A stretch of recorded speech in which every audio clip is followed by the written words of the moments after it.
Hola, bienvenidos a Biblioteca Digital, El Ojo y la Pluma. Antes de comenzar, un aviso.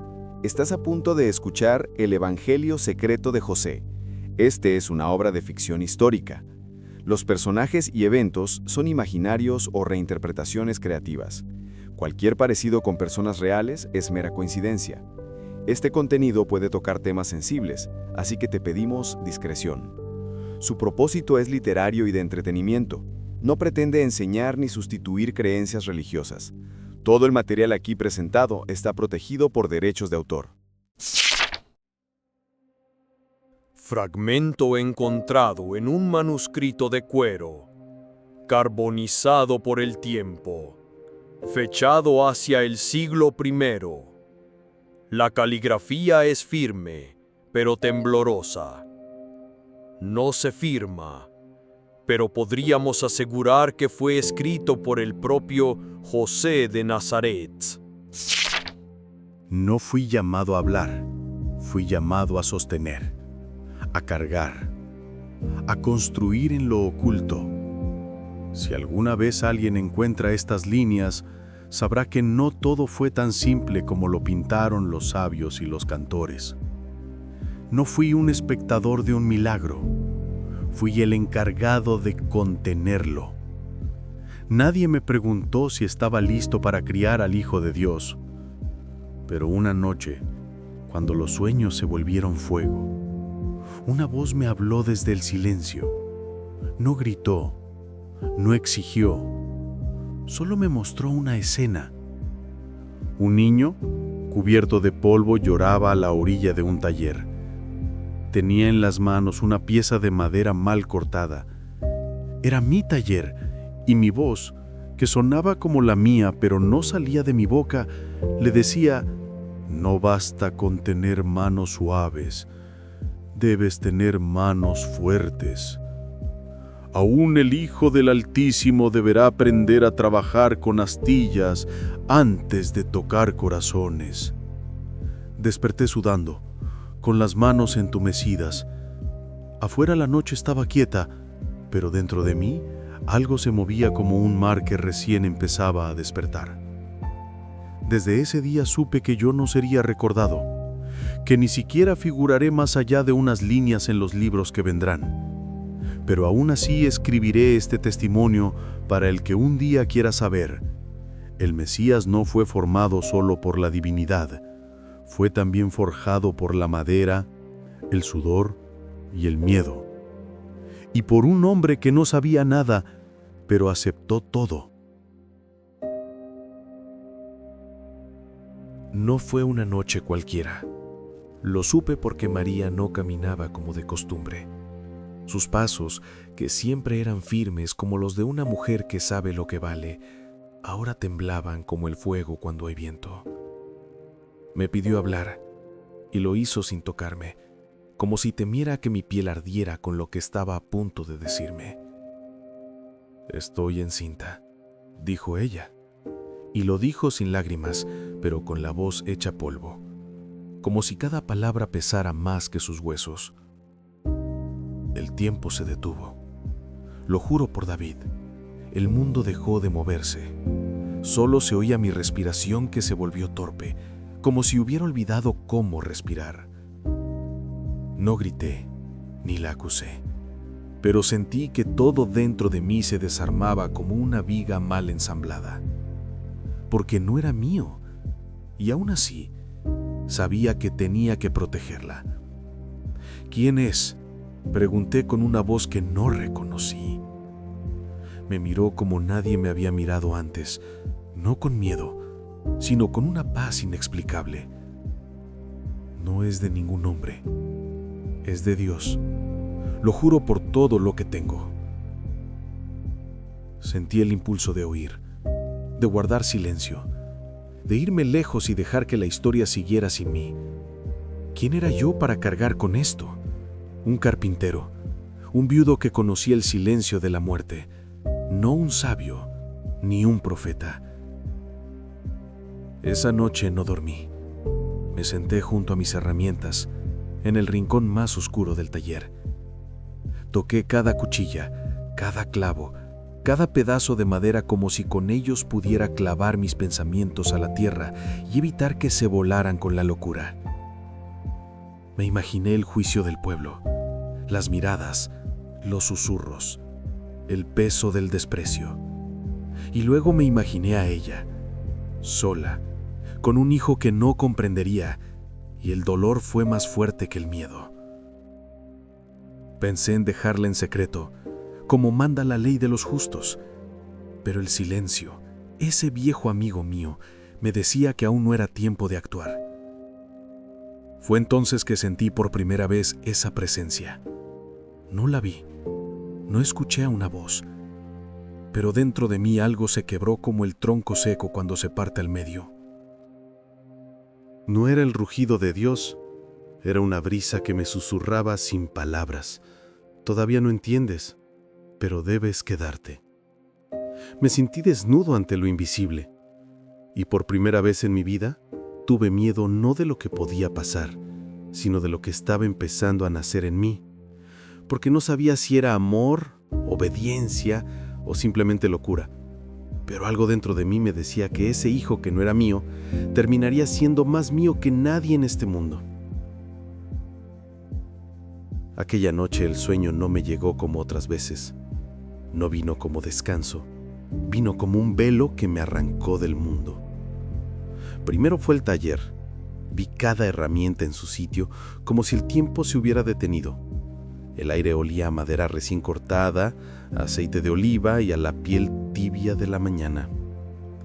Luego una luz, no cegadora, sino cálida, como la que entra por la rendija de una puerta entreabierta. En medio de esa luz descendía una figura. No caminaba ni volaba, solo era. No supe si era hombre o mujer, si era viejo o joven. Su rostro no se fijaba en mi memoria, como si su forma no importara. Pero su voz, esa voz se sembró en lo más hondo de mi alma. José, hijo de David, no temas recibir a María como esposa, porque lo que en ella ha sido engendrado viene del Espíritu de Dios. No supe si llorar o gritar, pero mi cuerpo temblaba como las ramas cuando la tormenta aún no ha llegado, pero el viento la anuncia. El ángel me habló sin mover los labios. Cada palabra me golpeaba y me consolaba al mismo tiempo. Era como si supiera que yo no quería entender, solo obedecer. El niño que nacerá de ella salvará a su pueblo de sus errores. Pero primero tendrá que conocer el error, el dolor, el hambre, el miedo, el rechazo. Y tú, carpintero del silencio, serás quien le enseñe cómo ser hombre, antes de que el mundo sepa que es más que un hombre.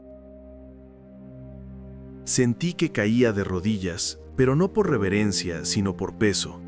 No el peso del miedo, sino el peso de haber sido visto, elegido. No por mi fuerza, no por mi sabiduría, sino por mi disposición a quedarme. Entonces la figura alzó su mano hacia mí, y de su palma salió una brisa ligera. De esa brisa surgió una forma, una paloma hecha de luz. No era blanca, no era dorada, era todas las luces y ninguna. La paloma descendió suavemente hasta mi hombro y se posó ahí sin peso. Y luego la voz dijo, ya no con palabras, sino dentro de mí: el que cría a la luz debe primero vivir en la sombra. Pero no temas, porque hasta en la oscuridad, Dios está contigo. Me desperté jadeando. El sudor empapaba mi túnica. Afuera, la noche estaba quieta, pero la brisa que entraba por la puerta del taller tenía algo distinto. Un olor a presencia, a algo que no se ve, pero que ya estaba ahí antes que yo.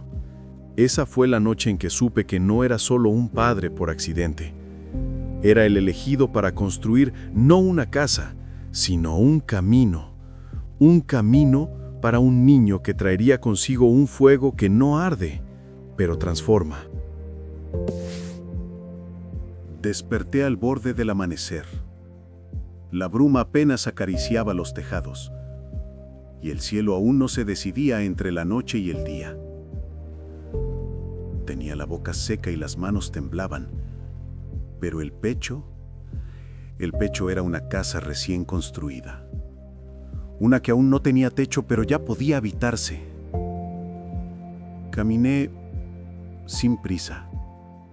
Sabía que María estaría en su rincón favorito del huerto, donde solía hablarle a las hojas como si tuvieran secretos para contarle. Al llegar, no le dije palabra. Ella me miró con los ojos de quien ha estado esperando una condena o un milagro. Me senté frente a ella, en silencio. Solo el canto de un ave que aún no sabía que su trino cambiaría el destino del mundo. Yo soñé, le dije. Ella asintió. No necesito más. Yo también sentí algo esa noche. Sus palabras fueron suaves, pero no frágiles. Eran como tela que cubre una herida sin esconderla del todo. Le conté mi sueño, la figura, las palabras, la brisa. Ella no lloró. Tampoco tembló. Solo colocó su mano sobre la mía. Pequeña, firme, inquebrantable. José, yo también tengo miedo, dijo. Eso fue lo que rompió el velo. No la visita del ángel, ni la profecía, ni la luz. Fue esa confesión. Porque en su temor reconocí el mío, y en su coraje encontré el mío. Nos pidieron algo que ningún humano ha hecho jamás: criar a lo divino como si fuera de barro. Y quizá por eso nos eligieron. Nos quedamos ahí sentados, como dos guardianes frente a una puerta que aún no se abría, sin saber si detrás habría gloria o fuego. Y fue entonces que sucedió. No una aparición, ni una voz, ni alas, ni palomas, solo una luz. Primero, era apenas una claridad en el borde del aire, como cuando el sol se asoma tímido en la neblina. Luego, esa claridad comenzó a latir, como si tuviera pulso. No venía de arriba ni de abajo. Era como si naciera entre nosotros. Y luego, lo imposible. La luz se posó sin tocar sobre nuestras cabezas. No ardía, no pesaba, pero era consciente, como si nos mirara sin ojos, como si preguntara sin voz. Y sin que nadie hablara, los dos lo supimos.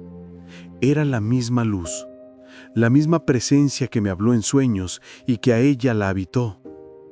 Entonces, desde el centro de esa claridad, algo nos envolvió. No un sonido, sino un mensaje, no pronunciado, pero comprendido. Ustedes han sido elegidos, y ustedes han elegido ser ellos.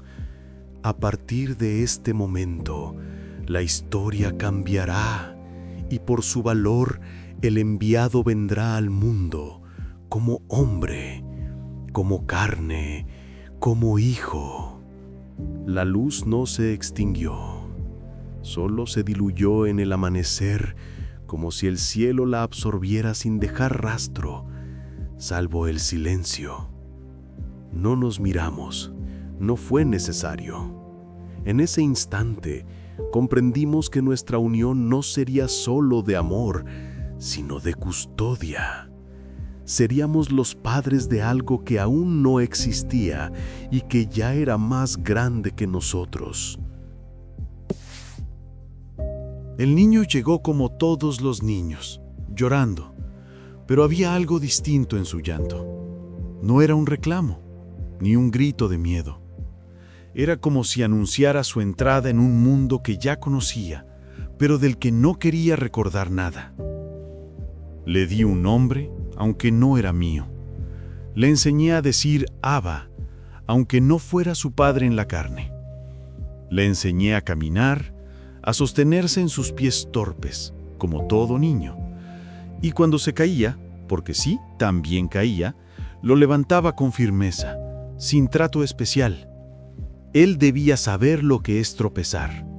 Antes de levantar al mundo, debía saberse polvo. Desde muy pequeño tenía una mirada que inquietaba. No porque fuera intensa, sino porque parecía ver lo que los demás aún no habían pensado. Una vez, con apenas 5 años, me preguntó: «Abba, ¿por qué la madera muere para darnos sombra?». No supe responderle. Solo acaricié su cabello y le dije: «Porque algunos están hechos para dar, hijo, no para durar». Cada día lo llevaba al taller. Le enseñé a distinguir el roble del ciprés, a tomar el martillo con la fuerza justa, sin romper lo que quiere unir. Le enseñé que la madera, como los hombres, necesita ser tallada para encontrar su forma. Y también le enseñé a decir que no, porque el mundo le enseñaría a complacer, pero el justo debe aprender a oponerse al mal, aunque duela. Había días en que lo trataba con dureza, no por crueldad, sino porque sabía lo que venía.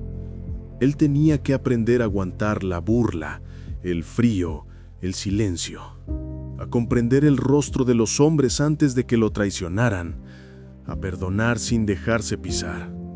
María decía que a veces era demasiado severo, y quizá lo fui. Pero un día, al ver cómo cargaba un tablón que pesaba más que él, sin quejarse, comprendí que ese niño tenía una fuerza que no venía solo de mí. Nunca le hablé abiertamente del sueño, ni de la luz ni de la voz que me dijo quién era.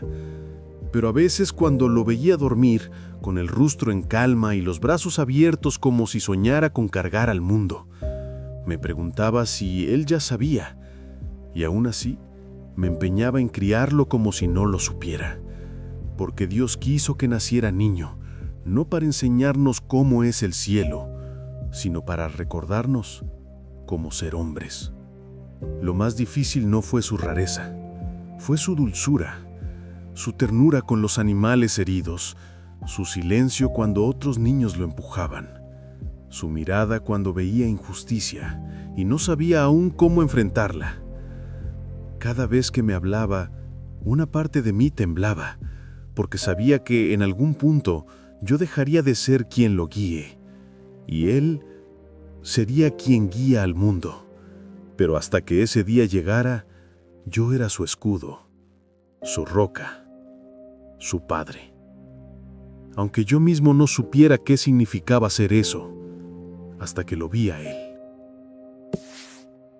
Últimamente, me despierto antes que el sol, pero no por ansiedad. Es el cuerpo avisando que ya no es tiempo de construir más, que el taller ha cumplido su propósito. María cree que estoy enfermo. Jesús aún no lo dice, pero lo intuye. En su mirada me pesa un amor callado, como si supiera que pronto deberá caminar sin sombra a su lado. He comenzado a preparar las maderas, no para una mesa, ni para una cuna, sino para algo que aún no tiene forma, una estructura secreta, invisible, que algún día será refugio para los descendientes del silencio. He hablado con Jesús, no directamente. Le cuento historias, viejas parábolas que no están en la Torá, pero que los hombres sabios guardan entre murmullos. Le hablé del árbol que se esconde en el bosque hasta que los rayos ya no queman, del río que guarda su cauce bajo tierra hasta que llegue la lluvia correcta. Él escucha, nunca interrumpe, pero sé que en sus ojos se enciende la chispa de un fuego que aún no tiene nombre. He sembrado en él la idea de que no toda verdad debe ser dicha, pero toda verdad merece ser protegida. Un día, le dije, Cuando los hombres comiencen a buscarlo más por poder que por amor, cuando se lo disputen como se disputa una herencia, alguien deberá recordar que lo divino no vino para ser adorado, sino para vivir entre nosotros, en carne, con polvo y con llanto. No le dije más, pero vi que lo entendió. Esa noche, mientras él dormía, tomé estas hojas y las envolví con cuero viejo. No serán leídas pronto, ni deben serlo. Quien las encuentre, quizá también esté a punto de desaparecer. Quizá sea alguien que, como yo, prefiera guardar la verdad en una caja antes que gritarla desde un templo.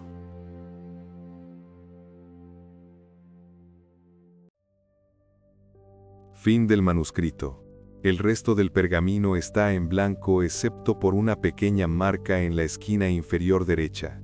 Un ojo y una pluma cruzados, tallados con fuego.